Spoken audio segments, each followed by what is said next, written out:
Hello guys, today we're going to look at compression. This is one of the most important principles you need to get your heads around as music technologists. But basically, a compressor is an automatic volume control. That means it will turn things down when they reach a volume level that you've specified. So you can say, right, when the sound reaches this volume, I need it turned down. And this means a compressor ultimately can even out the dynamic range of an audio recording. Look at this waveform here. It's a vocal recording. You can see the lumps on the waveform vary quite a bit in height. Remember, the height represents the amplitude, how loud it is. We've got a couple of quiet moments here and a couple of quite spiky bits. Let's have a listen. You'll hear the variation. And I'll be strong for you. And when the world comes crashing through, babe, I got your back.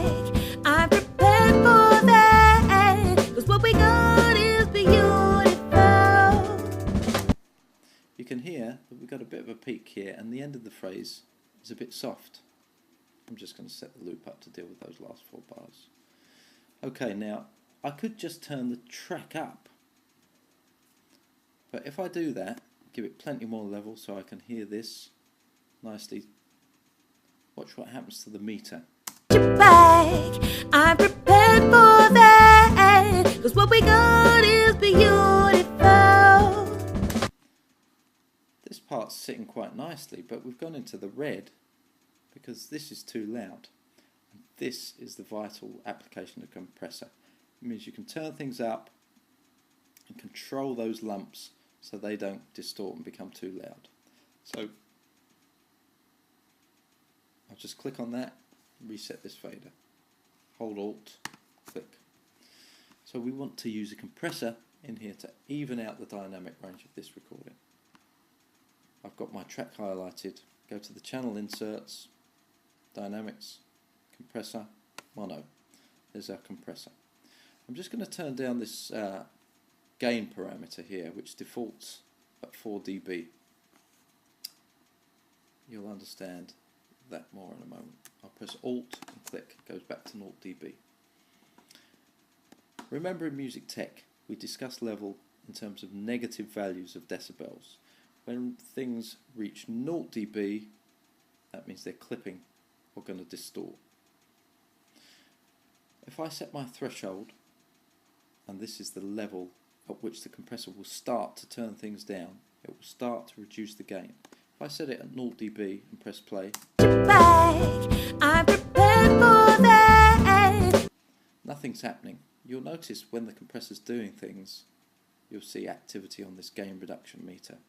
I'll play the loop and I'll gradually turn the threshold down. I'm prepared for that. 'Cause what we got is beautiful. So now you can see activity on the gain reduction meter. I particularly want to see gain reduction on these 2 loud peaks here and here. I'm prepared for that. 'Cause what we got is beautiful. Great, so I'm catching those peaks, but I'm turning this part down a little less.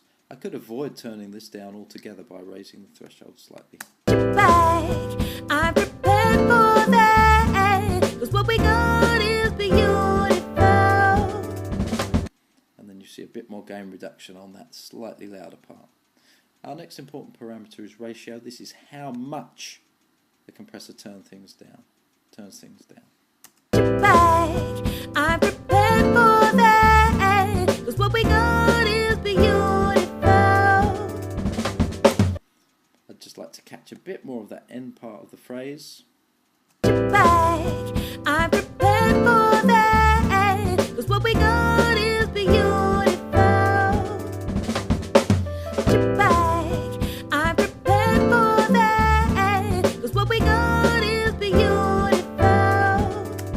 You'll notice now that there's not such a variation in volume. Watch the gain reduction meter. We'll check how much things are being turned down, and then we can add that back in the gain here. This is the output of the compressor. So if we're reducing things by a certain amount, we can add it back in, turn the whole track up. I'm prepared for that, 'cause what we got is beautiful. We're up to about 5 decibels of gain reduction, so I could cautiously give this a boost of maybe 5 dBs exactly. Keep your eye on the meter here, you'll notice that things are much more even. If I reset that, we've got 5 dBs to replace the 5 dBs of gain reduction on the louder parts, and that means we can get a much more even signal playing louder. So if we press play with our compressor bypassed, I'm prepared for that, 'cause what we got is beautiful. then kick it in, you'll hear the difference. I'm prepared for that, 'cause what we got is beautiful. So that was louder, much more present, more punchy, but with a more even dynamic level, so there's no danger of it suddenly peaking over the top of that holy grail 0 dB on that channel. Couple more things to consider. Attack, how fast the gain reduction starts after your signal reaches the threshold. Release, how quickly the level is returned to normal. And knee, how gently the compression kicks in. More on these later. You'll need to investigate these parameters carefully. Click here and you can find a few presets, and they'll give you a few ideas on how to set your compressor up. Good luck and have fun.